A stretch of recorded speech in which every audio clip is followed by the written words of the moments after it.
suis Johanna, alias It's Made by Me sur YouTube et Instagram. Et aujourd'hui, je vous présente un nouvel épisode de mon podcast créatif dans lequel je vais parler presque exclusivement de tricot parce que j'ai très peu cousu ces derniers temps. En fait, donc là on est dans le deuxième confinement et je me rends compte que j'ai beaucoup de vêtements que je porte pas trop là en ce moment parce que bon à la maison je mets plus voilà un peu des vêtements du quotidien, je mets rarement des... Enfin si, ça m'arrive de mettre des robes et tout chez moi, mais il y a beaucoup de vêtements que je porte surtout pour aller au boulot ou quand je sors le week-end et du coup je trouve pas trop d'utilité à coudre en ce moment, donc j'ai un peu freiné pour ça, pour éviter d'accumuler des choses que je porte pas. Et donc par contre j'ai beaucoup tricoté à la place, j'ai fait commencé des cadeaux, voilà, donc je vais vous présenter tout ça. Donc pour commencer en couture, je sais pas si vous l'avez vu sur mes réseaux sociaux et sur YouTube, j'ai cousu un sac à dos en cuir.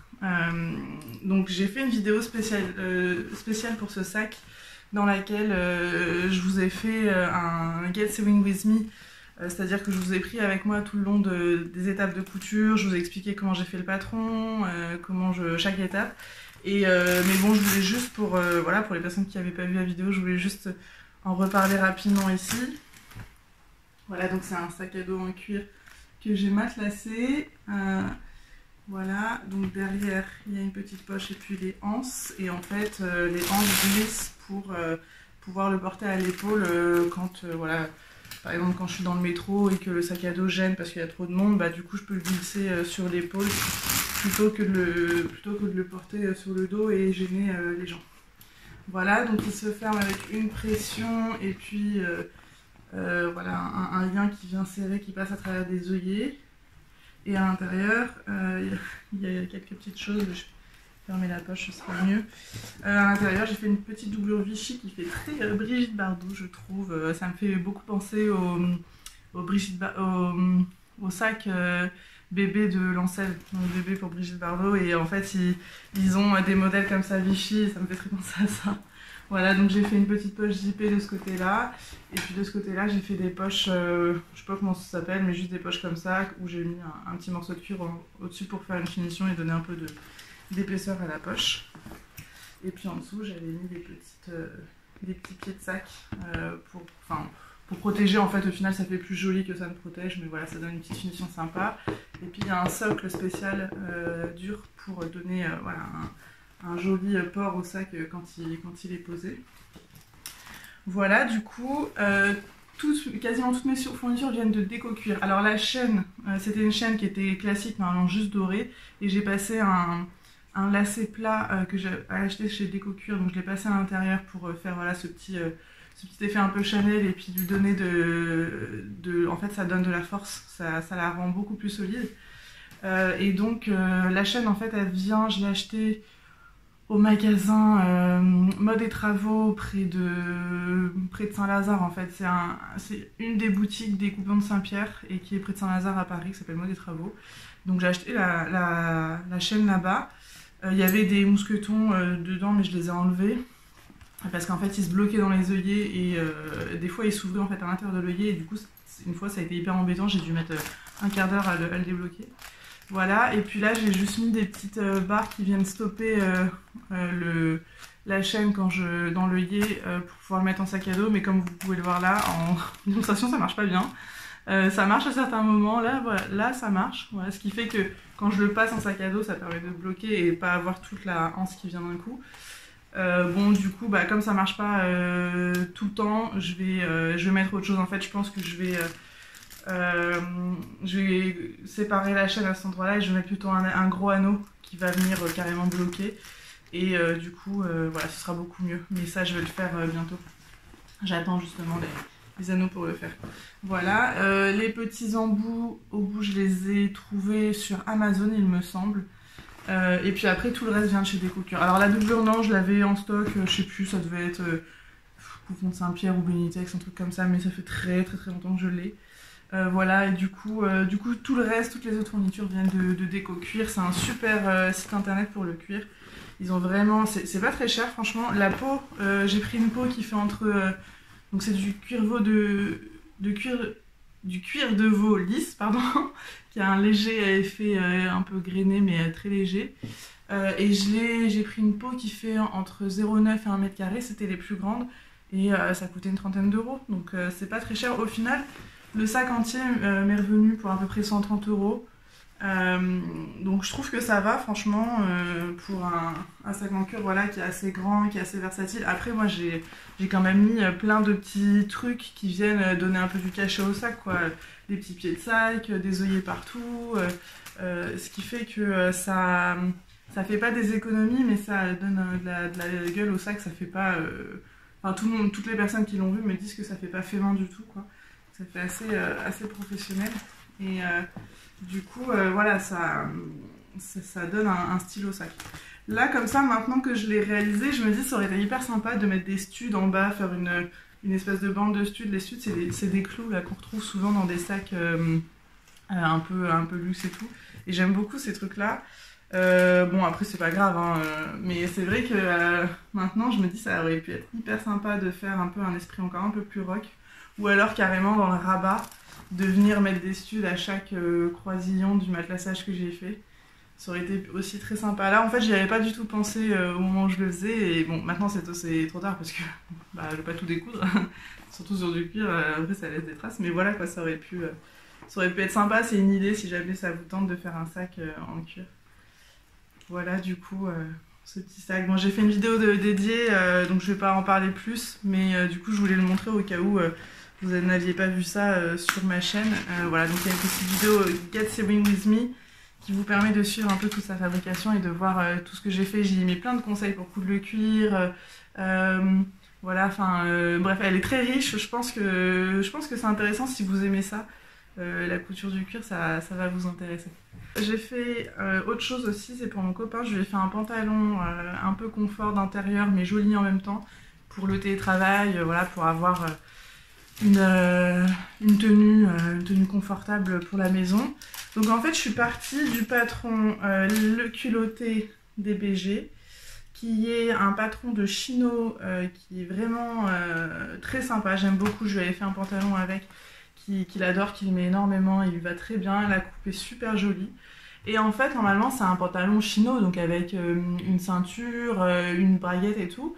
Et moi, je suis partie de ça pour faire un haut de jogging. En fait, j'ai gardé la coupe du pantalon, mais j'ai fait un haut élastiqué, un peu comme un jogging. Donc, ce que j'ai fait, c'est que je suis venue prendre mon patron haut, qui a été déjà décalqué, et je suis juste venue éclater la pièce. Donc, en fait, j'ai coupé ici, comme ça. J'ai coupé là, mais pas en allant jusqu'au bout. Là, ça tient à 2 mm du bord. Et bon, là, il y a...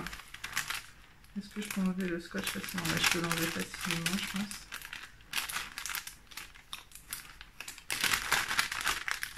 Voilà, donc j'ai remis un scotch pour tenir la pièce. Et en fait, sur mon tissu, je suis venue éclater le haut comme ça. Donc je pense que j'ai éclaté 2 cm en fait pour donner de l'aisance, pour l'enfiler sans avoir besoin de déboutonner quoi que ce soit. Donc je suis venue éclater la pièce comme ça. Je suis venue plier en haut là, ce qui dépassait pour refaire une ligne de taille qui rejoignait la courbe dessinée ici en fait. Donc c'est assez intuitif, vous faites ça un peu, voilà. J'ai pas fait quelque chose de très compliqué en soi, c'est juste, vous voyez, vous avez votre pièce comme ça, vous coupez en angle droit, clac, au niveau, donc moi j'ai fait à peu près au niveau du milieu, j'ai coupé en angle droit, hop, ça éclate la pièce, et du coup ça va permettre de donner de l'aisance sans modifier en fait ici la poche, tout ça que je voulais conserver. Donc voilà. En fait ça modifie pas la courbure des cuisses, ça modifie pas les dimensions de la poche, ça modifie juste les dimensions de la taille. Ça permet de mettre de l'aisance. Donc j'ai dû mettre à peu près 2 cm en plus comme ça, ou 2-3 cm. J'ai pas regardé, j'ai fait vraiment à l'œil. Je vais juste remettre une bout de scotch. Voilà, l'idée c'est pas d'avoir... je vais juste prendre le temps de le faire correctement cette semaine. L'idée c'est pas de... C'était vraiment de faire un truc au feeling, quoi. C'était pas d'avoir un truc très précis. Voilà. Donc voilà du coup pour le haut. Ensuite pour le dos, Pour le dos, j'ai rien modifié, j'ai simplement coupé ma pièce comme elle était comme ça, mais j'ai pas fermé mes pinces, parce que du coup, il y allait avoir l'élastique qui allait resserrer. Donc j'ai juste laissé ma pièce, couper la pièce classique, et j'ai pas fait les pinces. Et ensuite, dans le dos, vous voyez, il y a des poches passe-poilées, normalement. Moi, en fait, j'ai fait des fausses poches passe-poilées. Je vais vous montrer le pantalon finalisé. Alors, je vais juste prendre le temps de replier mon patron. Désolée pour le bruit.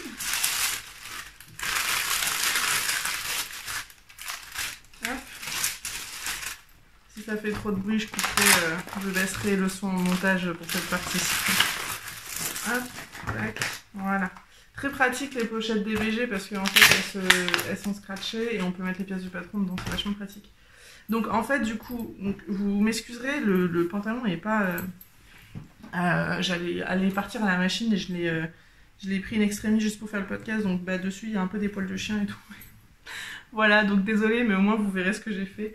Voilà, donc du coup en fait j'ai utilisé une maille, c'est une maille noire que j'avais eue, où est-ce que je l'ai achetée celle-ci? Je sais plus, mais en fait, bon, je vous la conseille pas parce qu'elle est pas très bonne qualité, mais en fait, c'est un tissu qui a une élasticité, vous voyez, qui est bien élastique, donc qui est très confortable. C'est une maille noire, mais du coup, qui a un joli tombé, en fait, qui est fluide et qui est très joli. Voilà, donc du coup, devant, bah, j'ai suivi la couture. Oh là là, je suis désolée, avec le soleil en train de sortir, et du coup, on voit pas bien. Là, vous allez bien voir, là, voilà. Donc, en fait, là, j'ai suivi la couture entre jambes comme indiqué. J'ai juste pas fait la braguette. J'ai fait les poches comme indiqué dans le patron, voilà. Et en fait, je suis juste ensuite venue... j'ai fait la ceinture, je l'ai patronné moi-même ou pas? Si la ceinture, je l'ai patronné moi-même, bah oui, vu que j'ai éclaté ma ligne de taille pour l'agrandir. La ceinture, j'ai juste mesuré... ma ligne de taille devant et dos, et j'ai fait une ceinture au pli j'ai dû faire 4 cm de large. Voilà, enfin j'ai fait un truc, c'est hyper simple, vraiment, rien de compliqué. Le pantalon, je l'ai cousu en 1h30, hein, y compris avec les motifs du patron. Enfin, le patron était déjà décalqué, donc je suis juste venue faire la motif devant, couper le tissu, et puis voilà quoi. Et du coup, ensuite, j'ai glissé un élastique dedans, ce qui fait qu'il peut l'enfiler. Le fait d'avoir éclaté la taille, ça permet d'enfiler le pantalon et qu'il soit resserré sans ouvrir quoi que ce soit, mais juste avec l'élastique, il est resserré à sa taille. Donc du coup, vraiment, il est hyper confortable. Et derrière, j'ai fait des fausses poches passe-poilées. Donc là, vous voyez bien avec la lumière que le tissu bouloche. Donc après, c'est pas grave parce que c'était pour la maison, mais vous voyez, c'est pour ça que je vous conseille pas. Bon, je sais plus exactement où est-ce que je l'ai acheté, peut-être tissu net ou un truc comme ça, mais je vous conseille pas parce que voilà, c'est un tissu qui bouloche pas mal. Et en fait, j'ai fait des fausses poches passe-poilées. En fait, vous voyez, c'est hyper simple à faire, mais ça fait tout son effet. Comme c'était pour la maison, il n'y avait pas besoin de poche sur les fesses. Et puis en plus, comme le tissu est fluide et que c'est de la maille, si j'avais fait des vraies poches et qu'ils mettaient des trucs dedans, ça serait détendu. C'est pas très beau, quoi. Donc vous voyez, en fait, c'est simplement, vous prenez un rectangle de tissu que vous pliez endroit contre endroit. Vous cousez les deux petits côtés et c'est tout. Vous cousez les deux petits côtés. Hop, vous retournez sur l'endroit, donc ça vous fait en fait un passepoil avec les bords propres. Et vous venez le poser en fait, comme ça sur votre tissu. Vous cousez 1 cm du bord qui est non fini. Et ensuite, clac, vous venez le poser, enfin le rabattre sur votre tissu et vous venez faire vos surpiqûres sur les deux petits côtés et un grand côté. Et ça vous donne du coup une fausse poche passe-poilée qui est jolie, voilà, avec une belle, enfin, ça fait une belle finition, mais c'est hyper rapide à faire. Et sur des tissus comme ça qui sont mous, même sur des pantalons en viscose, si vous voulez une finition derrière, mais que vous voulez pas une poche plaquée, et que vous voulez quand même une jolie finition en fait qui vient, parce qu'un pantalon sans poche à l'arrière, ça grossit les fesses. Donc si vous voulez juste mettre une petite finition, vous faites ça, sur un tissu qui est très fluide, c'est la meilleure solution, parce qu'une poche passe-poilée, ça donne beaucoup d'épaisseur. Une vraie poche passe-poilée, ça donne beaucoup d'épaisseur. Et puis en plus, quand on a un pantalon fluide et qui est fin, on met rarement des trucs dans ses poches à l'arrière parce que c'est gênant, il n'y a pas de structure. Sur un jean, on le fait parce que le tissu, il y a de la force, il y a de la structure. Mais sur un tissu fin et fluide, ça vaut pas la peine, quoi. Donc vous voyez, de faire ça, ça me permet de faire une finition, d'avoir quelque chose joli, voilà, qui rend bien, quoi. Donc super pantalon, du coup après en bas j'ai juste fait voilà, un petit tourlet avec une aiguille double à la machine. Et du coup ça lui fait un super pantalon d'intérieur, il est hyper content, il le porte beaucoup en télétravail, c'est voilà, c'est confortable. Il m'a dit il a l'impression d'être dans un pyjama et en fait quand on le voit de loin on dirait un pantalon de costard, quoi. Ça tombe vraiment bien. Et après quand on se rapproche on voit que c'est une matière confortable, donc du coup que c'est pas du tissu costume. Mais ça fait un super joli effet et en même temps hyper confortable. Donc bah, je vous le conseille vraiment avec un tissu de meilleure qualité. Là j'ai pris ce que j'avais en stock, hein, c'était un truc vite fait. Mais je vous conseille vraiment de faire ça avec le patron, le chino DBG, ou même un autre pantalon que vous aimez bien, que ce soit pour vous ou pour, ou pour un homme. Donc pour une femme ou pour un homme, prenez un pantalon que vous aimez bien, qui a une jolie coupe, et puis hop, vous pouvez vous abstenir de faire une ceinture si vous voulez faire un effet, si vous voulez faire en fait un effet jogging confortable, vous vous abstenez de faire la ceinture et vous faites la modif que j'ai fait, c'est très simple. Donc voilà, du coup, bah, c'est tout pour la couture en fait. J'ai rien cousu de plus parce que, alors c'est un peu bizarre, surtout que je viens d'avoir le CAP, donc du coup on pourrait croire que je suis pas hyper motivée, mais non, en ce moment j'ai pas envie parce que je me dis c'est dommage, je vais pas porter. Donc j'ai pas envie de coudre pour ne pas porter les vêtements, ça va. Enfin, au bout d'un moment, ma penderie elle déborde, quoi, donc ça sert à rien. Du coup, voilà, j'en ai pas fait plus pour le moment en couture.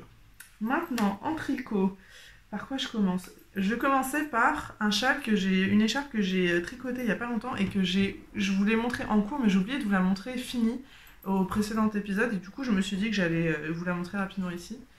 Voilà, donc c'est cette écharpe, je vais vous indiquer, je vais vous écrire ce que c'est, le nom, tout ça, la créatrice, parce que j'arrive pas à les retenir. C'est une écharpe comme ça avec ça commence par des côtes.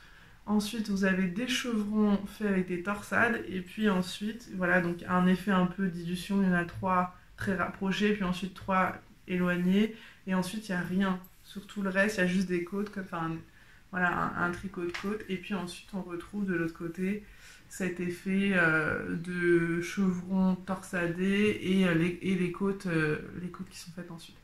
Très très très joli modèle, franchement j'aime beaucoup. Alors moi j'aime pas du tout les châles en pointe, c'est vraiment pas mon truc. Du coup, même si souvent je trouve que les motifs sont beaux et tout, mais c'est le triangle quoi, non j'aime pas. À demi-lune j'aime bien, après bon c'est pareil, j'en fais pas trop.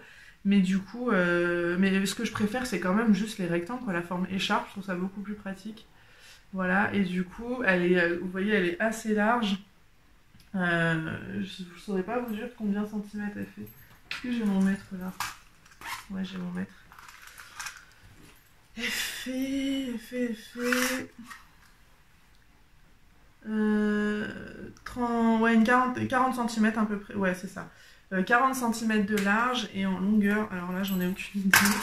Elle est très grande. Allez, on va dire que ça fait 1,50 m. Ouais, donc elle fait 3 mètres de long à peu près. En fait, vous faites la longueur que vous désirez, quoi, parce que vu qu'au milieu, c'est simplement ce point de côte, là, un peu côtelé, bah, en fait, vous faites la longueur que vous voulez selon la laine que vous avez.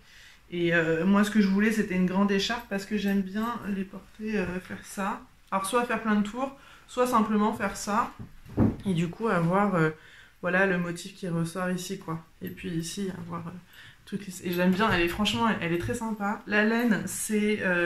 une laine Chesterwool que j'ai teint pendant le premier confinement, c'était un peu, voilà, ça m'a bien occupé de faire ça, c'est rigolo. Et c'est une laine en fait, vous voyez, il y a un halo dessus, je sais pas si ça se voit. Ouais, si ça doit se voir un peu. Il y a un halo parce qu'en fait, à l'intérieur, il y a de la surie, c'est du mérinos avec de la surie. Et du coup, ça lui donne de la fluidité. Et ce petit côté poilu que moi j'adore dans le tricot, j'aime pas trop. Enfin, juste du mérinos simple, c'est pas ce que je préfère. J'adore quand il y a un petit effet dufteux. Voilà, donc du coup, c'était sympa. Et je l'avais teint en noir avec des colorants Jacquard Acid Dyes, je crois. C'était un peu... Donc elle est pas... les écheveaux, ils sont pas... c'est le même bain, mais ils sont pas teints de la même... Ils sont pas teints pareil. Au milieu, elle est plus claire que... Enfin, j'ai pris... Sur les bouts, j'ai mis les écheveaux les plus foncés. Et puis au milieu, j'ai mis les écheveaux les plus clairs. J'en avais 4. Voilà, bon, c'est pas très grave. Mais voilà, du coup, j'avais beaucoup aimé cette écharpe... cette petite écharpe là, dont le nom je n'arrive pas à le retenir, mais il aura été écrit sur la vidéo. Oh, vous avez mais, des changements de lumière sans cesse, c'est insupportable, je suis désolée. Mais là, je me mets toujours à cet endroit pour filmer. Et là, c'est vrai que j'aurais pas dû choisir cet horaire-là pour filmer, parce que j'ai le soleil qui m'arrive en pleine tronche et qui se lève. Du coup, ça me fait des yeux très très bleus. C'est l'avantage, mais voilà. Juste pour continuer dans les écharpes, donc là, on mélange un peu tous les achats, les projets en cours, finis, tout ça. J'ai acheté de la laine pour en faire une autre. Donc, j'ai acheté... En fait, c'est l'écharpe. Pas Rory, quelque chose. De Marie-Amie Design, et c'est un châle en fait qui a une forme comme ça, là, un losange mais arrondi en fait, et qui est fait au point de brioche avec des motifs de feuilles. Il est magnifique, franchement sublime, et il se tricote normalement avec deux couleurs de fingering. Voilà, donc moi j'ai choisi en fait à la place de faire donc j'ai acheté de la Martin's Lab. Donc j'ai choisi de faire une couleur en Tibetan Single, donc c'est 65% Merino Superwash, 20% soie, 15% yak. Il y a 480 mètres dans 120 grammes, c'est des échoués qui sont très, très généreux. Et c'est la couleur Admiral, donc c'est un bleu marine, enfin ouais marine. Et puis je sais qu'il y a des personnes qui sont très strictes sur ce qu'est le bleu marine, moi pas du tout. Hein, pour moi un bleu foncé c'est un bleu marine. Voilà, donc, et qui en fait, avec le yak, c'est très très doux et qui a un petit effet dufteux aussi là, qui est très sympa.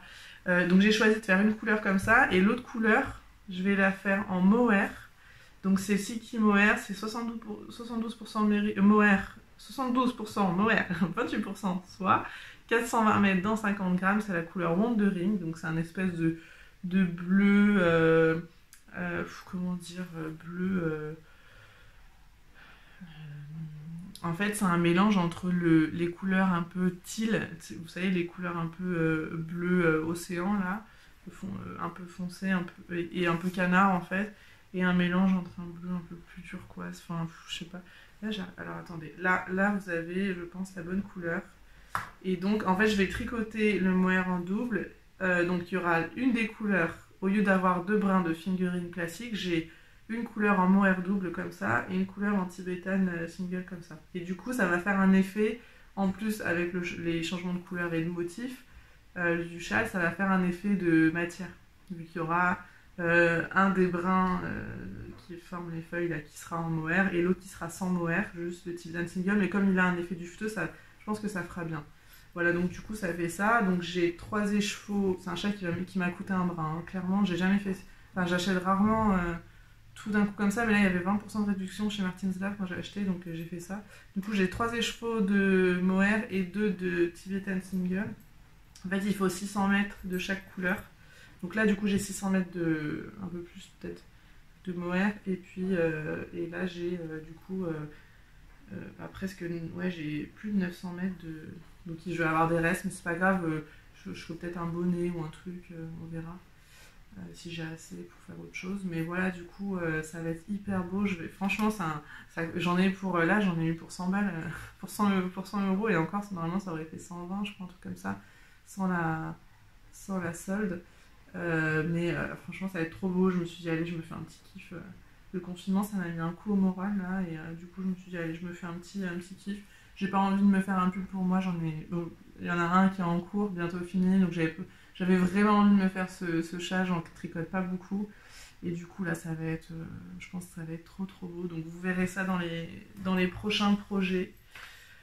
En projet en cours, j'en ai 2 actuellement. Ah oui non, avant de vous présenter le projet en cours là, je vais juste vous mettre une petite photo d'un pull que j'ai tricoté pour le bébé d'une copine qui a accouché récemment.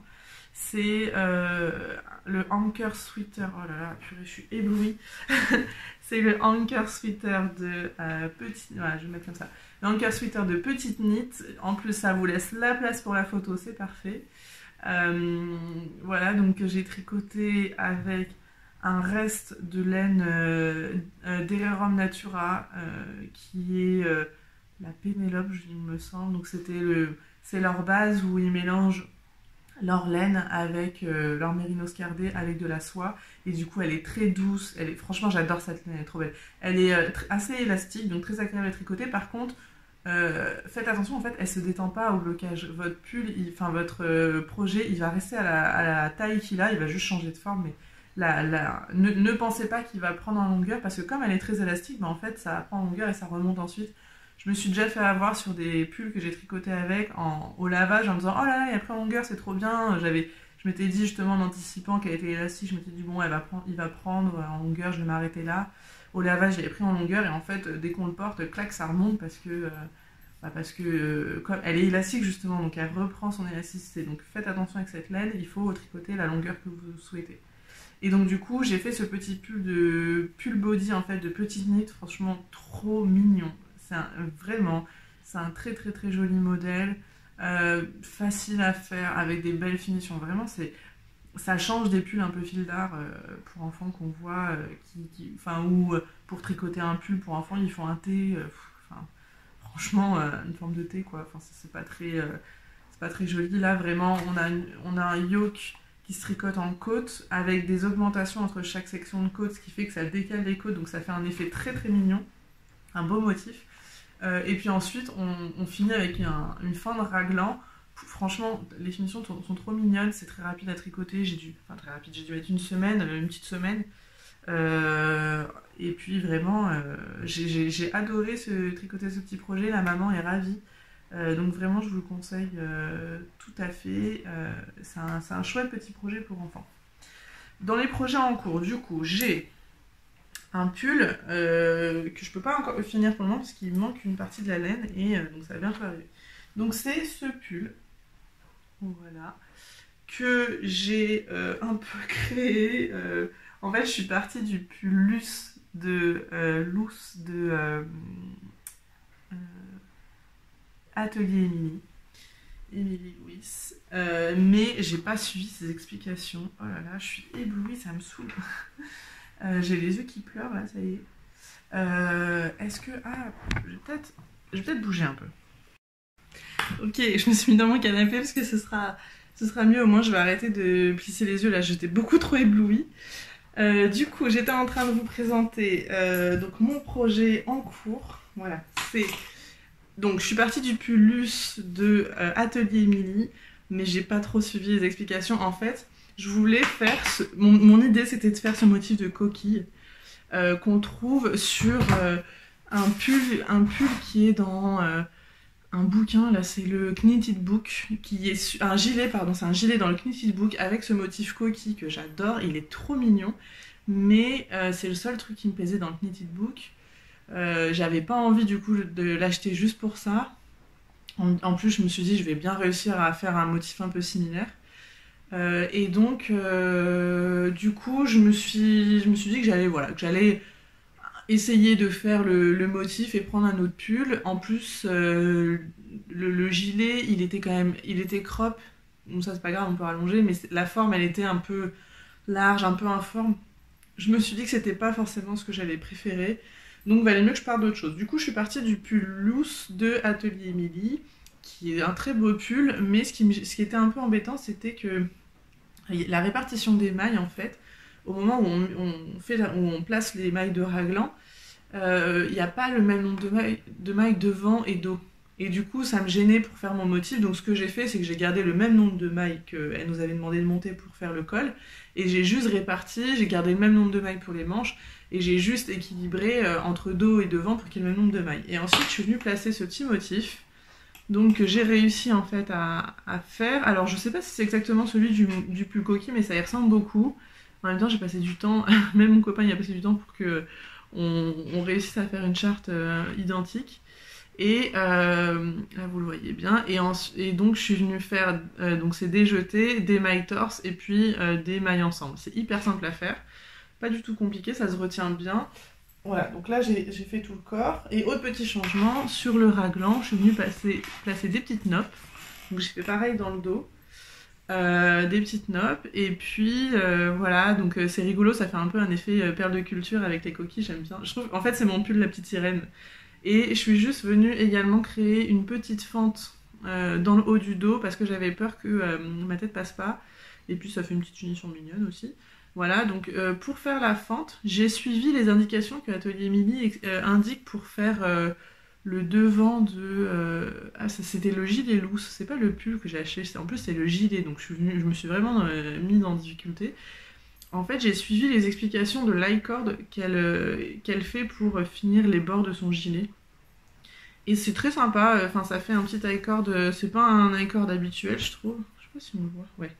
C'est pas un icord habituel, mais très sympa, voilà. Donc du coup, ça me fait une petite goutte dans le dos, faut que je place un bouton là. Voilà, et donc avec les motifs coquilles. Et ensuite, pour faire la manche, j'ai suivi ces explications. Donc c'est une manche qui est très large, comme vous pouvez le voir, mais voilà, avec un poignet très resserré par contre. Et donc là, j'ai suivi ces explications. Et donc, du coup, j'ai juste mis ce petit motif de coquille. Et là où je suis hyper chanceuse, et si j'avais essayé de le faire, je n'aurais pas réussi, c'est que mon nombre de mailles total sur le corps, c'est exactement ce qu'il me fallait pour placer des motifs sans qu'il y ait un nombre de mailles trop plus large ou moins large entre certains motifs. Et du coup, c'est juste... donc sur le côté, vous voyez, j'ai des motifs aussi. Enfin, vraiment, vous voyez, il n'y a pas d'endroit sur le côté. Il n'y a pas plus de mailles entre mes motifs que ce qui était prévu devant, quoi. Donc vraiment, si j'avais essayé de calculer le nombre de mailles qu'il me fallait, j'aurais réussi, mais je me serais pris la tête. Et en fait, j'y suis allée à l'arrache en me disant bon bah s'il y a trop de mailles et bah je chevaucherai soit je chevaucherai des motifs sur le côté, soit je mettrai plus de mailles voilà, de côté, ce sera pas grave, ça se verra pas trop. Et en fait, c'était pile poil. Donc j'ai juste eu une chance de dingue.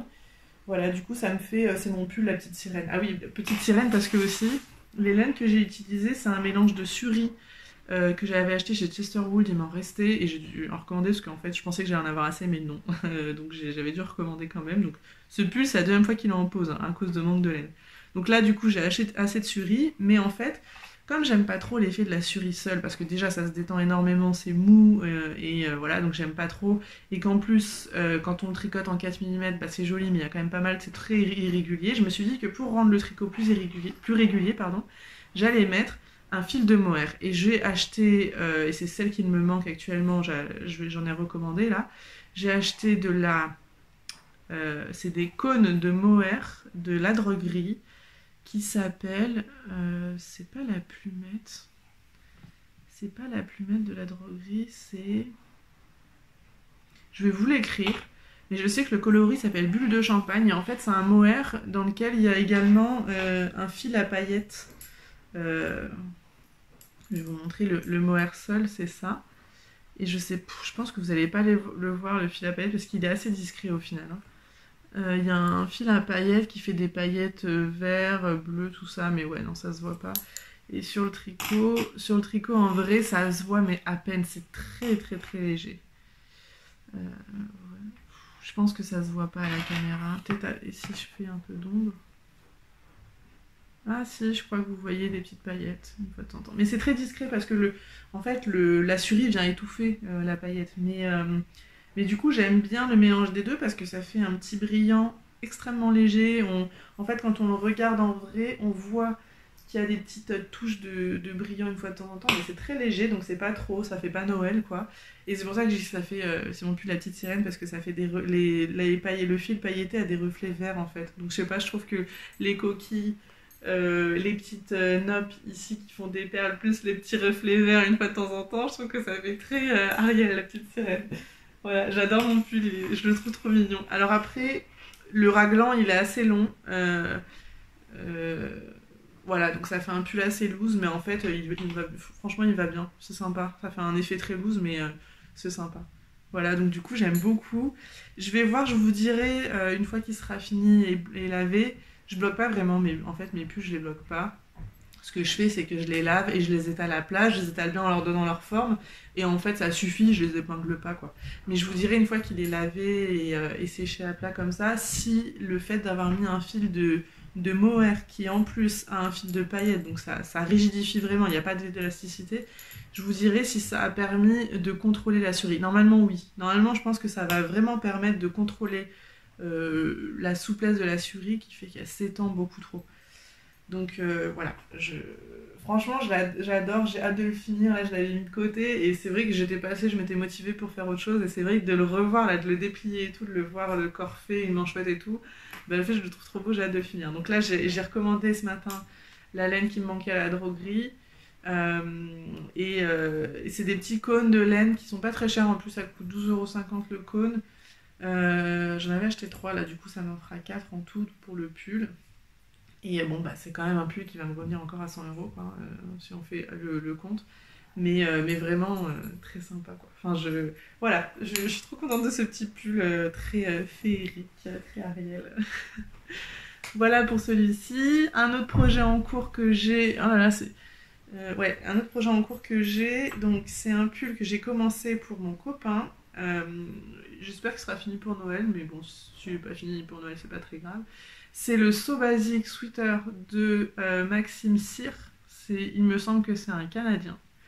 Et qui a un pull, en fait, en fingering très simple. Oula, attendez, je suis prête à perdre des mailles là. Hop, on va donner un peu de mou. Donc c'est un pull en fingering très simple. Devant, il est très simple. Et en fait, sur les manches, il y a un motif de côte. Voilà, très très très sympa. Avec donc une encolure... voilà, en côte. J'ai fait un montage tubulaire comme c'est indiqué dans le patron, du coup c'est très élastique. Donc j'ai peur que ça le soit trop. Donc je verrai au moment, une fois que je l'aurai lavé, il l'a déjà essayé pour voir si la longueur des raglans était bonne. Je verrai une fois que je l'aurai lavé, c'est probable que dans le dos, je passe un fil donc de la même couleur dans mes mailles pour stopper l'élasticité, parce que ça me paraît très élastique comme montage quand même. Voilà. Par contre ça fait une jolie finition, le col est pas mal du tout. Voilà, donc on verra pour ça au moment du porté. Et donc pour le faire, je vous ai sorti où est-ce que j'ai mis cette pelote? Je vous ai sorti une pelote neuve parce que j'adore la laine, franchement j'en suis... J'adore la laine, franchement j'en suis ravie. C'est la Superba Alpaga Luxury Stocks de Rico Design. Je l'ai acheté chez Lil Weasel. C'est une laine fingering épaisse, il y a 310 mètres pour 100 grammes, il y a 62% de laine vierge et 23% de polyamide et 15% d'alpaga. Donc vous voyez en fait l'alpaga il vient donner un effet un peu duveteux là, très joli.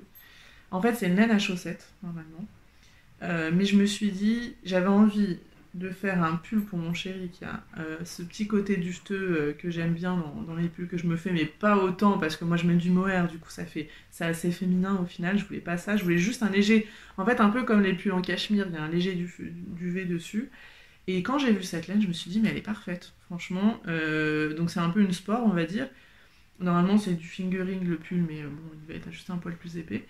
Voilà, je la trouve franchement parfaite quoi. Enfin, ce côté duveteux sans trop l'être, elle est hyper agréable à tricoter, les coloris sont chinés comme ça. Voilà, je vous la conseille vraiment, elle est super. Du coup, en plus, ça fait un pull, même pour une femme en fait, il y a des coloris plus clairs, même un pull noir comme ça pour femme, c'est très sympa. Et ça donne en fait un résultat sympa parce que ça évite d'acheter un fil de mohair, un fil de fingering quand on a. Ou juste du mohair en fait quand on a un modèle qui peut se faire en sport ou en fingering ou même un déca mais en adaptant la taille qu'on prend en faisant quelques calculs, du coup ça peut être pas mal, ça évite d'acheter du mohair qui quand même augmente pas mal le prix du pull et puis pour un homme c'est sympa, ça fait un pull avec ce petit effet duveteux sympa qu'on aime bien sans que ce soit féminin quoi, sans trop de féminité dedans. Du coup, vraiment, super laine, j'en suis conquise. Donc, voilà que je voulais vous en parler parce que j'en avais jamais entendu parler avant. Je l'avais vu chez Lil Weasel, mais j'en avais jamais entendu parler. Et je trouve que c'est une super jolie laine. Et pour faire des chaussettes, elle est quand même assez épaisse. Hein. Donc, vous voyez, elle a cette épaisseur-là. Pour faire des chaussettes, ça fait des grosses chaussettes. Hein. Ça fait pas de la chaussette fine, hein, globalement. Je pense que pour des chaussettes d'intérieur et tout, ça peut être sympa. Voilà, du coup, pour le So Basic Sweater, là, qui est encore au début, hein, bon, c'était un peu long à la fin, vaguement, j'en avais marre. Il se fait sur 4 mailles, vous voyez, vous avez 4 mailles qui se suivent comme ça, et puis les augmentations se font autour. Mais très très simple, hein. Franchement, hyper simple en tout cas, moi, je trouve que le début dans un pull, c'est toujours ce qui est un peu le plus compliqué, parce que faut placer les mailles, il faut commencer à prendre le rythme du raglan et tout, ou des augmentations. Du coup, là, c'est vraiment quelque chose de très simple. Et en tout cas, il aime bien, il lui va bien. Voilà. Donc, alors, j'ai regardé un peu la suite du patron. Donc, il faut le tricoter droit pour le corps. Et à la fin, avant de faire les côtes, il y a une série de diminutions qui vient resserrer légèrement. Donc, voilà, on verra ce que ça donne. Mais je pense que il est très sympa. Et les manches sont fitées avec le motif voilà, de côte qui se suit. Voilà, donc vraiment un pull que j'aime beaucoup. Le prochain projet que je vous présente, alors, maman, si tu regardes cette vidéo, stop, arrête, coupe, éteins ta page YouTube, ferme ta page YouTube s'il te plaît, parce que c'est ton cadeau de Noël, et bon, je sais que toi t'es une curieuse et que tu t'es capable de pas m'écouter, mais fais-le quand même, ça me ferait plaisir, que tu vois pas ton cadeau de Noël tout de suite, que t'attendes Noël vraiment. Si on peut le fêter en tout cas. Donc voilà, donc coupe, éteins, bisous, je te fais des bisous, bye bye. Appelle-moi si tu veux. Mais arrête de regarder le YouTube maintenant. Voilà, je te laisse quelques secondes parce que... Ok, donc pour les autres, donc voilà, du coup j'ai tricoté un pull pour ma maman pour Noël. J'étais trop contente de pouvoir lui faire ça. Donc je suis partie du pull Trescao de Longaricana. Voilà, j'ai utilisé son patron, j'ai pas fait de modif. Et je l'ai tricoté en mohair double. Alors c'est un mohair dont j'ai des pelotes encore entières ici. J'en ai acheté un petit peu trop. C'est le mohair lisse de Veritas, Atelier Veritas. En fait, c'est les mohairs qu'on trouve dans les boutiques Veritas. Je crois que c'est des boutiques belges à la base, mais il y en a en France. Moi, j'en avais... il y en a une au centre commercial Carré Sénard à Lieusaint, dans le sud de la en Seine-et-Marne. C'est un centre commercial qui est près de chez mes parents. Et du coup, je l'avais acheté là-bas. Et donc, c'est un mohair qui est franchement très doux. Je vous le conseille. Il est vraiment très agréable. Donc, pareil, personne n'en parle parce que c'est pas quelque chose de très connu. Mais il est très doux, très agréable. Il a un beau duvet, pas trop épais, pas trop fin. 70% mohair, 30% soie, ce qui explique qu'il est doux. Il a du coup une belle couleur à la lumière, vous voyez. Ça prend bien la lumière grâce à la soie. Et la couleur, c'est rouille. Ouais, rust. Et en fait, pour moi, c'est pas vraiment un rouille, c'est plus un rose un peu marronné. Très très très joli. Là, vous avez la bonne couleur, hein. Globalement, c'est à peu près ça. Vraiment très très joli ce mohair, hein. Je vous le conseille, ça faisait très longtemps que j'avais les pelotes. Alors en fait, j'en ai pas eu assez non plus, j'ai dû en recommander, mais moi j'avais commencé le blanc, mon pull coquille comme ça blanc, et puis celui-ci en même temps, et en fait j'alternais entre mes attentes de commande quoi. Et donc je les avais depuis peut-être 4 ans et je savais pas quoi en faire. Et du coup je me suis dit je vais tricoter en double pour faire le pull, et puis je savais que j'allais pas en avoir assez et que j'allais devoir en recommander, donc voilà quoi, je me suis dit Et donc ce qui est assez dingue, c'est que j'en ai recommandé et il n'y a pas de démarcation. Enfin, il y a peut-être une légère différence de couleur, mais très légère, ça se verra peut-être. En vrai, ça se voit pas, ça se voyait hein, vraiment. Parce que je sais où j'ai commencé les nouvelles LED. Donc du coup, quand je l'ai lavé, en regardant exactement, j'ai vu une toute petite différence de couleur.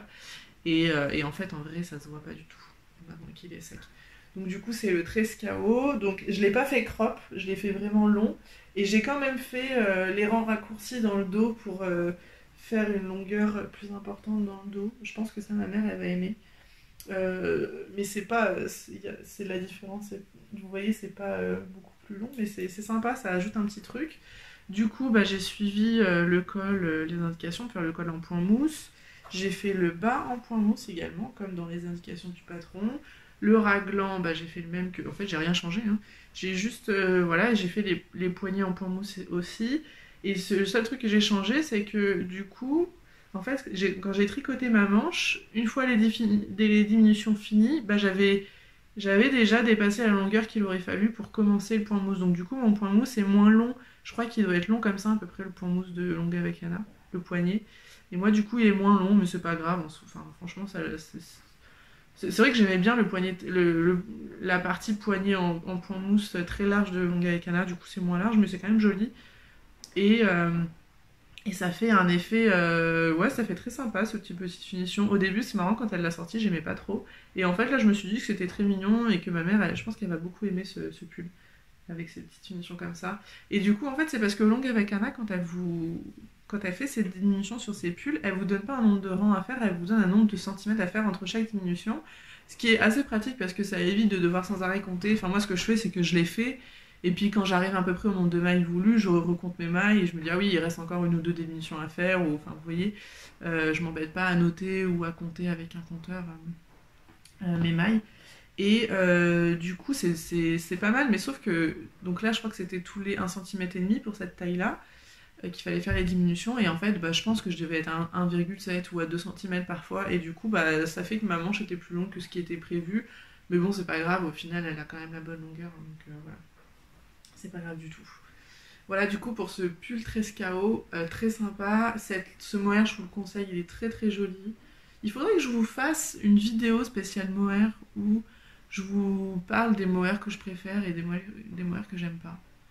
Globalement, en gros, mon mohair préféré, le plus beau, je pense que c'est le mohair des fermes de France. Je l'avais acheté euh, comment ça s'appelle, dans les Pyrénées, dans la vallée d'Ossau. C'est la ferme Fradi. Il y a une autre youtubeuse qui en parle. Comment elle s'appelle déjà, je sais plus. Mais il y a une seule autre youtubeuse qui en parle. J'ai jamais entendu parler avant. Ailleurs. Et en fait, c'est la vallée d'Ossau, c'est un endroit où je vais en vacances régulièrement.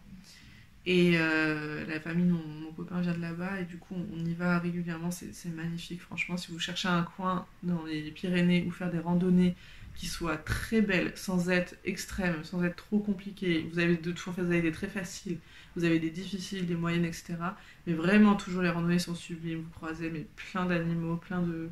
Là on y est allé en septembre, on a fait une semaine là-bas, c'était trop bien. C'est vraiment un coin de France qui est sublime. Dans chaque randonnée, on voyait des vaches, on voyait des moutons, on voyait des chevaux, on a eu des marmottes. Enfin, franchement, on a eu plein d'animaux, c'était trop bien. On a vu aussi ça, on a eu vraiment beaucoup de chance, des vautours. Et en fait, on en a vu plein, peut-être une dizaine, enfin, c'est pas une vingtaine de vautours. Et c'est marrant parce qu'on arrivait en randonnée sans particulièrement faire attention au bruit qu'on faisait, mais bon, je pense qu'on devait être en fait assez silencieux quand même. On randonnait et on a dû faire un peu de bruit et en fait les vautours étaient juste en dessous de nous. Il y avait un petit précipice. Ils étaient juste en dessous de nous. Je pense qu'ils étaient en train de manger. Il devait y avoir un animal mort qu'ils étaient en train de manger. Et du coup, quand ils nous ont entendus, on les a vus marcher et s'envoler un à un. Et donc on a dû voir peut-être une quinzaine de vautours comme ça, vraiment marcher d'hyper près. On les a vus marcher et s'envoler. C'était dingue de voir ça. On était trop heureux, on a essayé de les filmer, mais on n'était pas assez rapide. Et puis c'était, en fait, en vidéo, on a l'impression qu'ils étaient loin, alors qu'en fait ils étaient assez proches, donc du coup ça rendait pas bien. Mais c'était dingue de voir ça, enfin, on est trop contents. C'est vraiment un très bel endroit, la vallée d'Ossau. Et donc, en plus de ça, il y a la ferme Fradi qui fait un super beau mohair. J'avais fait, je crois que dans ma toute première vidéo de podcast, je vous ai présenté un pull turquoise de Alice Hammer. Et le mohair que j'ai utilisé vient de cette ferme. Et franchement, ils sont magnifiques, ils sont très doux, extrêmement dufteux. Donc si vous voulez tricoter un pull en 4 mm, vous achetez le mohair de la ferme Fradi et un fil de lace. Donc moi j'adorais la lace de Drop Design, mais ils la font plus, ils l'ont arrêté, donc c'est vraiment dommage. On peut encore en trouver dans certaines couleurs, dans certaines boutiques sur internet, mais bon, elle est discontinuée.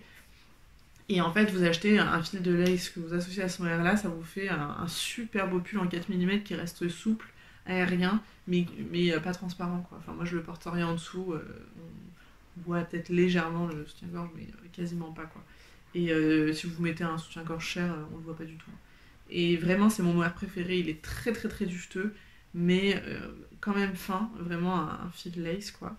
Et il est magnifique. Vraiment sublime, très doux, ça pique pas du tout là, vous pouvez y aller.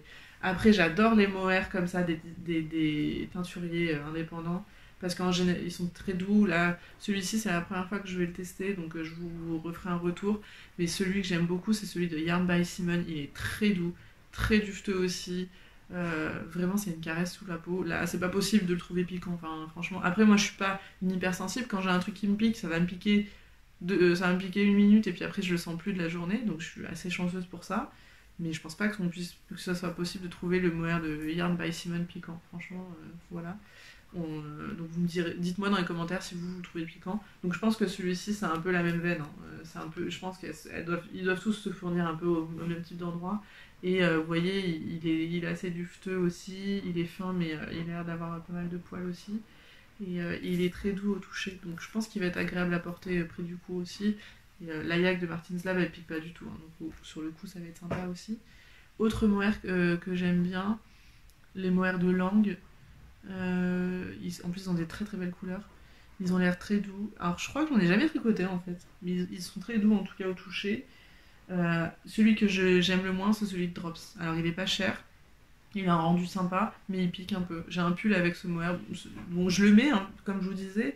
Je peux porter un pull qui pique un peu. Et puis en fait, au bout d'une ou 2 minutes, j'oublie très vite le piquant. Ma peau, elle réagit pas. Par contre, ouais, effectivement, il pique un peu, donc si vous êtes sensible, laissez tomber. Hein. Et puis, moi, je vous le déconseille en bonnet ou truc comme ça, parce que là, pour le coup, un endroit où je suis sensible, c'est le front. J'ai un bonnet avec du mohair et l'alpaga dedans, mais ils sont tous les deux très doux. Bah, d'ailleurs, c'est du mohair de la femme Frati que j'ai mis dans un bonnet. Alors là, ça pique pas du tout. Mais un mohair drops sur un bonnet, c'est mort. Moi, je fais pas ça, quoi. Ça pique. En plus, quand vous le tricotez, vous savez, des fois, on trouve dans la laine des morceaux de paille et tout. Bah, dans le mohair drops, j'ai sorti, je crois, des morceaux de plastique, enfin des fibres, on aurait dit du plastique. Alors, je sais pas si je me trompe ou pas, je veux pas m'engager là-dessus, mais pour moi, c'était du plastique, hein, donc je vous le déconseille. Et du coup, le mohair là, le lisse de Veritas, bah franchement, il est très doux. Alors, j'ai essayé le pull sur moi, bah, je pense que quelqu'un qui est très sensible, il va le trouver un peu piquant.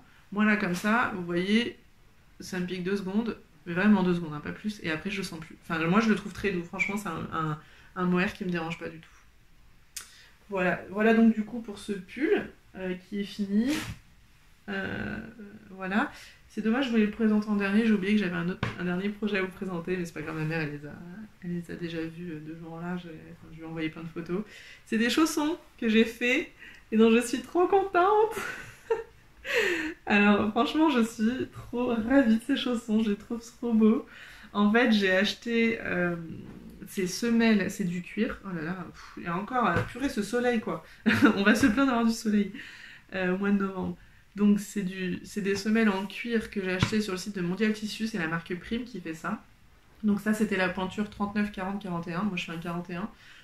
Ça c'est bien, mais c'est vrai que ça aurait été plus sympa de juste faire un 40-41 et de mettre un peu plus d'aisance parce que voilà, c'est 41, faut pas faire plus, un 42, c'est pas la peine. Hein. Mais sinon elles sont très sympas. Donc les semelles, elles ont en fait un revêtement en mouton à l'intérieur comme ça.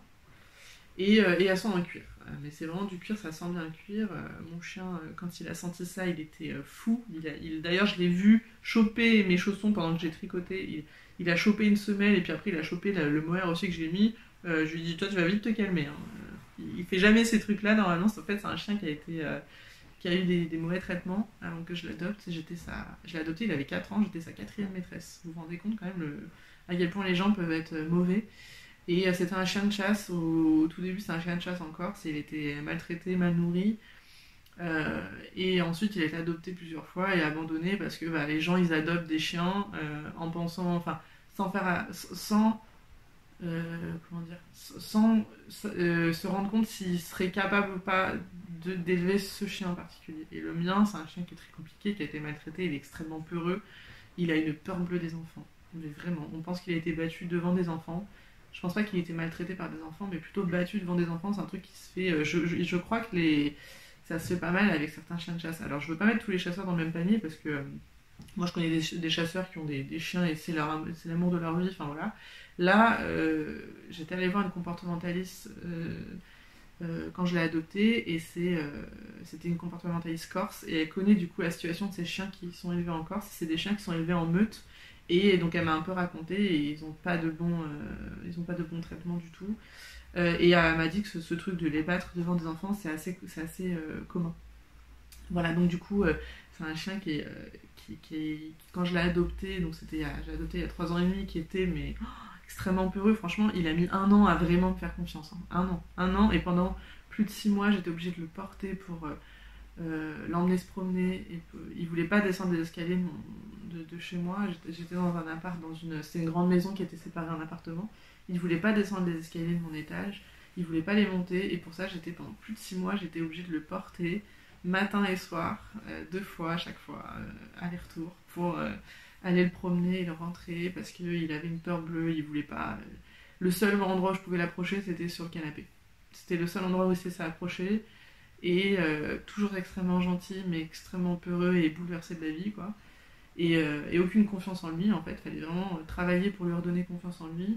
Et puis, il avait un peu les tocs des chiens de SPA, parce que il était à la SPA plusieurs fois, pendant longtemps à chaque fois. Et donc il tournait, dès qu'il avait peur d'un truc, il allait autour de la table, et il faisait le tour de la table pendant plusieurs minutes, comme ça.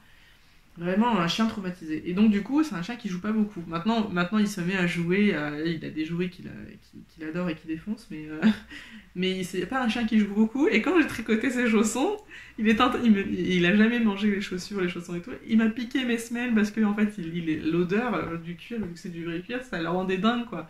Donc il était là à me choper mes semelles, à me choper ma pelote de laine aussi, là, ça avait l'air de l'amuser, ça. Je me suis dit non, tu vas te calmer, toi, parce que. Mais c'était trop mignon, parce que comme c'est un chien qui était pas très joueur avant, en fait il savait pas ce que c'était de jouer.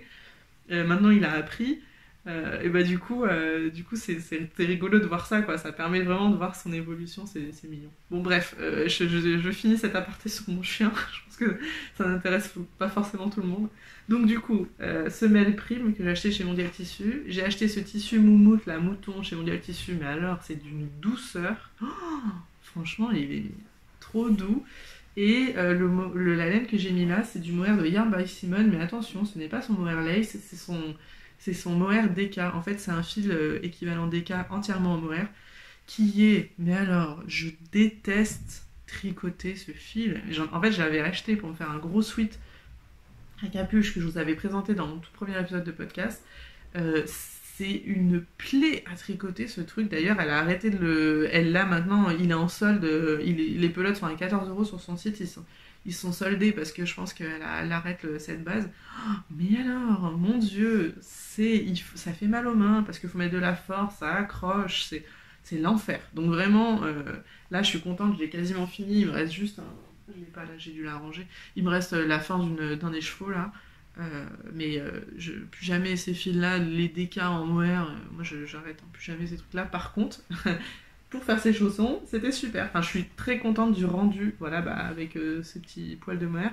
Et puis c'est très moelleux, quoi, donc c'est parfait. En fait, c'est un fil qui normalement se tricote autour de 4,5, 5, 5,5.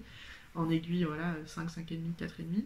Et là, j'ai tricoté en 2,75, donc du coup, c'est assez dense, mais du coup, c'est moelleux. Enfin, franchement, j'adore. Et je trouve que du coup, cette base est parfaite pour tricoter ces chaussons, mais c'est pas un plaisir de la tricoter. Après, c'est rapide à faire, donc du coup, c'est pas grave. Mais voilà, c'est pas un plaisir. Du coup, je vous ai fait un tuto sur mon Instagram pour les refaire si vous voulez. Alors, je vous ai mis le nombre de mailles et la pointe et les longueurs pour du 41. Mais quand vous achetez les semelles, en fait, vous avez le patron pour soit les faire en tissu, soit les faire en maille, en tricot. Par contre, c'est pas clair du tout. Hein. C'est vraiment pas facile. Du coup, je me suis dit que j'allais vous faire un tuto. Voilà, donc du coup, ce que j'ai fait, c'est que j'ai fait des côtes 3-1. Alors eux, ils mettent pas ce qu'ils font comme côte. Je crois que c'est ça doit être du 3-3, du 2 ou du 2-2, mais moi j'ai fait des 3-1. Voilà, en fait, vous pouvez faire un peu ce que vous voulez. Hein. Et puis ensuite, ici, c'est du jersey. Donc allez voir sur mon Instagram, vous avez tout le tuto en photo et puis expliqué en dessous. Et puis j'ai cousu... Oh, dis donc, j'avais un petit truc de paille dans ma laine. Et puis j'ai cousu ce tissu moumoute là à l'intérieur qui vient donner de l'épaisseur, tout ça, et j'adore faire ce petit revers là comme ça. Et donc c'est très doux, c'est trop agréable à porter, c'est chaud, enfin, je kiffe mes chaussons, ils sont trop sympas. Alors au début je m'étais dit c'est dommage que ça revienne. En fait quand j'ai reçu les semelles, je me suis dit c'est quand même assez haut le retour là qui va se faire sur le pied. Et en fait, c'est bien parce que du coup, comme le mohair, bah, ça accroche la poussière et les cheveux, bah, je me suis dit que du coup, là, toute cette partie-là, ça accrochera pas. Alors que si ça avait été cette partie-là, si elle avait été en mohair directement accrochée à la semelle ici, je pense qu'ils auraient été très vite sales. Enfin, pas sales parce que ça s'enlève des cheveux et tout, mais voilà, ça aurait fait un effet un peu pas sympa. Que là, au moins, ça va rester propre. Et puis ensuite, bah, vous cousez la semelle en faisant voilà, des petites croix comme ça. C'est facile, il l'explique dans le patron, mais c'est assez intuitif à faire, de toute façon, faire des croix. Et donc vous solidarisez le tout ensemble. Et là, pour faire ça, j'ai utilisé une laine à chaussette qui a des petites paillettes. Je sais pas si ça se voit, mais moi je suis très contente de voir ces petites paillettes à mes pieds. C'est la petite touch. Voilà, c'est un reste de laine que j'avais à la maison, mais j'ai pris cette laine à chaussettes parce qu'elle est très résistante, elle était très, très retordue, et puis voilà, les petites paillettes ça donne de la résistance aussi. Voilà, du coup, pour mes petits chaussons, je les ai appelés les confis chaussons, parce que je les ai tricotés pendant le confinement, et alors là, pour l'hiver, dès que les températures vont baisser, ça va être trop bien, parce que j'ai tout le temps froid aux pieds. Et d'ailleurs, parlons-en de ces températures, on est au mois de novembre, et on a un temps on a la douceur d'un mois de septembre, enfin, c'est dingue, quoi, franchement. Quand on voit ça, ça remet en question quand même nos modes de vie, quoi, où on est beaucoup dans la consommation et on pollue beaucoup. Et on a des températures qui sont anormalement douces. Voilà, normalement en novembre, en tout cas à Paris, en novembre, il fait froid, quoi. Enfin, on a souvent un redout début décembre, mais là, à cette période du mois de novembre, c'est les premiers gros froids où il fait très froid d'habitude, et là, ça fait l'année dernière, c'était assez doux, mais alors là, cette année, c'est juste dingue, quoi. Enfin, moi, en ce moment, quand je sors pour faire des courses ou quoi, j'ai un trench qui est hyper fin, qui n'est pas doublé. Enfin, il est doublé au manche, mais c'est tout. Et je mets même pas tout le temps d'écharpe. Enfin, il fait vraiment doux. Voilà, du coup, pour ces petits chaussons. Bah écoutez, je crois que je vous ai tout présenté. Hein. Ouais. Ça a été un peu... voilà, c'était pas très structuré. C'était projet en cours, projet fini, prochain projet en même temps. Mais c'est pas grave. Hein. L'important, c'est de passer un moment ensemble. J'espère que vous aurez apprécié ce moment, que ces projets vous ont plu, que ça vous a inspiré. N'hésitez pas à me dire dans les commentaires ce que vous êtes en train de tricoter, est-ce que vous avez fini, est-ce que vous faites des cadeaux de Noël fait main. Je sais que c'est un peu enfin, on est souvent partagé sur le fait main parce que les gens n'apprécient pas forcément du fait main. Et du coup, moi c'est un truc, c'est clair que je fais pas des cadeaux fait main à tout le monde parce que y a des personnes qui apprécient, qui se rendent compte du temps que ça demande, et puis il y a d'autres personnes qui n'apprécient pas. Donc je suis hyper contente de tricoter pour ma maman et mon copain. Eux, je sais qu'ils apprécient beaucoup, mais c'est vrai que je le ferai pas pour tout le monde parce que tout le monde n'apprécie pas voilà, le fait main, et puis ce que je veux bien comprendre, hein, franchement, je veux forcer personne. Mais en tout cas, je suis contente de faire pour certaines personnes, je suis contente de faire pour moi quand j'ai vraiment un projet qui me trotte dans la tête, comme mon petit pull, la petite sirène là. Voilà. Donc n'hésitez pas à me dire dans les commentaires ce que vous faites, si vous aussi vous faites des choses fait main pour certaines personnes de votre entourage pour Noël. Et puis voilà, ce que vous projetez de faire. Enfin, racontez-moi vos petites vies, franchement, j'adore vous lire, c'est hyper sympa. Et puis en plus, c'est rigolo, il y a plusieurs personnes qui reviennent tout le temps dans les commentaires, et je vous ai remarqué, vous inquiétez pas. Ça me fait vraiment plaisir à chaque fois de vous revoir, d'avoir des petites nouvelles et tout, c'est chouette. Donc voilà, je vous fais des gros bisous et je vous dis à bientôt. Salut!